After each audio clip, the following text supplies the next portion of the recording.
first we're going to look about types of organisms. And we know all living things are organisms. Plants and animals are two types, but there's other types too. What are the other two types of organisms that we learned about? Andy, which one? Wait,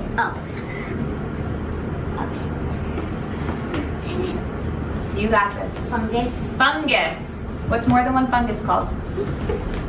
fungi, Fungi. And Eden? Bacteria. So those are all different types of organisms. And organisms we know are living things. So is a rock an organism? No. No. Is my carpet an organism? No. No. It has to be a what? Anything. Living thing. Next we're learning about organisms and their environment.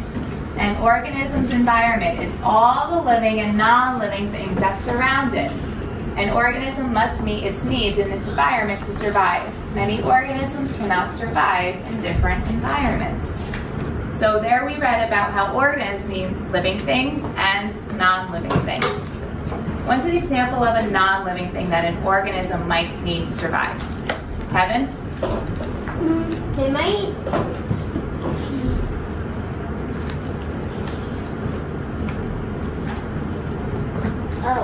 They might. Think about us. Like, what do we need to survive? We're a living organism, right? What do we need?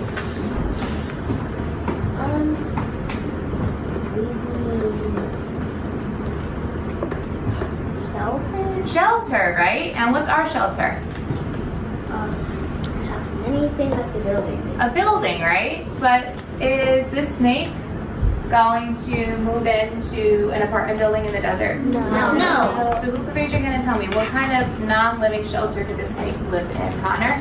It could like get shelter under a rock, Under a a cave. Good, under a rock in a cave. Julia? It could like underground if it can give itself Good, it could even just be underground, right? And why would it go underground, Julia?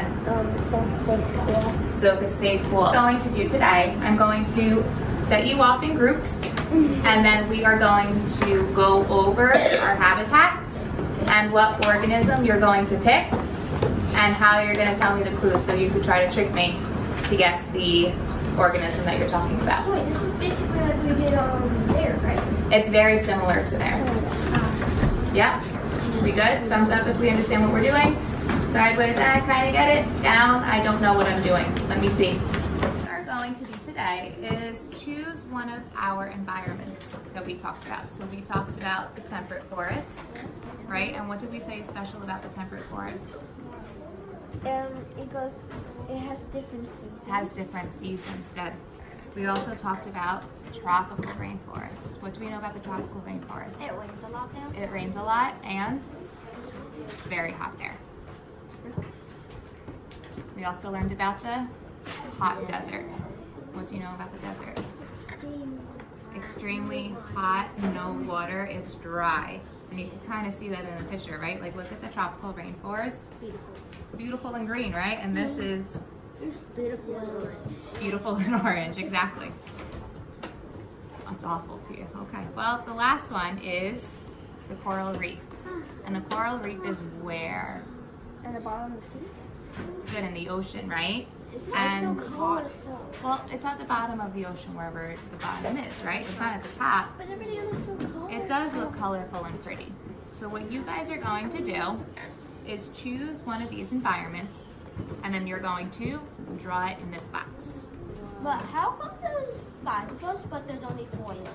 Well, no, because you don't have to choose different ones. You could choose any one that you want. So if you all choose this one, great. If you all choose this one, that's okay. Choose your favorite, okay? Once you have your environment, I don't want you to draw it yet. Just give me a thumbs up. Once you have your environment in mind that you're gonna do, give me a thumbs up. In a little bit, when you go back to your seat. Okay, you don't have to have it exactly look like that. You're just gonna draw on the label. You could fill it in later, Valerie. I just want you to give me a thumbs up once you have your environment. The next thing that I'm gonna ask you to do, using these 3 environments, do you remember these task cards that we used before? Yeah. Yeah? So these are all different living organisms, right? And some of them could be in the hot desert, Some of them could be in the temperate forest, some of them are in the tropical, and some are in the coral reef. So after you chose your environment, I want you're going to choose one of these. And you need to make sure that whatever one you choose, you have to choose it for your environment.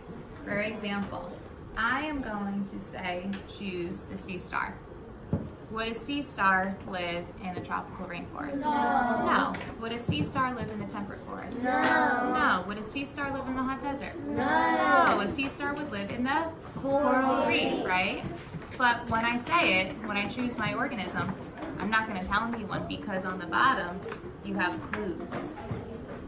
And you guys are going to use the little information on the bottom to help you with your clues.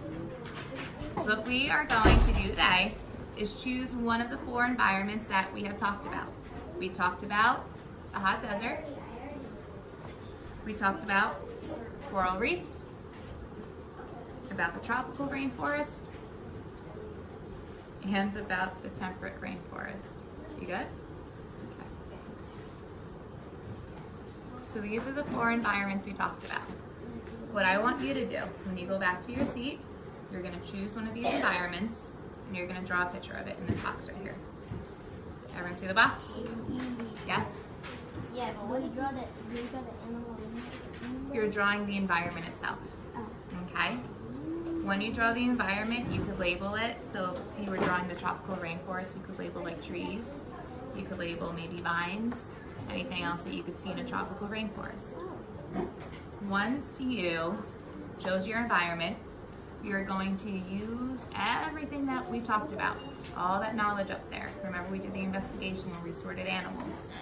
You're going to pick 3 clues to describe an organism of your choice. For example, if I wanted to do the coral reef and I chose a clownfish, I would first talk about maybe what I have. What does a clownfish have that makes it able to live in the coral reef? it camouflages its colors. I have bright colors that allows me to camouflage with my background. What else do we know about clownfish? Think about like Finding Nemo. They hide in the rocks, and the predators won't see them anyways because they might think it's like little pieces of coral. Good. And Julian, what do you think? I remember that the clownfish hide in a poisonous fish that no other fish could go in. Good. So they hide in those anemones, right? So you can say I hide in an anemone from my predators. So you're going to give clues to your organism that you picked, and you're going to see if I could guess what organism it is. Your organism has to match your environment though. So if I chose a clownfish, would a clownfish live in a hot desert? No, it would not live in a hot desert. So whatever environment you choose, you need to make sure that your organism can survive in it. Okay, thumbs up if we understand what we're doing. What we are going to do today is use the knowledge of our 4 environments that we read about. The tropical rainforest, the coral reef, the temperate forest, and the hot desert. You guys are going to use the knowledge of finding organisms that match these, but I'm going to challenge you guys. Are you up for the challenge? Instead of choosing one of these environments, you're going to choose a habitat that we have not learned about in science. So some examples I have for you are like the Arctic tundra, the wetland, the grassland, which is kind of like the savanna in Africa. Okay? So those are some of, the grassland. And then if you could think of another environment, you could do that, okay? So what you guys are going to do is think of another habitat. Not the tropical rainforest, not the coral reef, not the temperate forest, not the desert. And you're going to choose your habitat, and you're going to write it or draw it in the box and label it. And make sure you really label it so I know what habitat it is, because not only are you writing it here, but I want to see like some of the features that it has. Like a coral reef has coral, so you would label coral. So think about whatever habitat you want and what special characteristic it has. Are we good on that part? Yeah? The next part that you are going to do is you are going to choose an organism that lives in that habitat. and you are going to write 3 clues about that organism to kind of show me what that organism is. And you're going to give me the clues to see if I could figure out what organism you're talking about.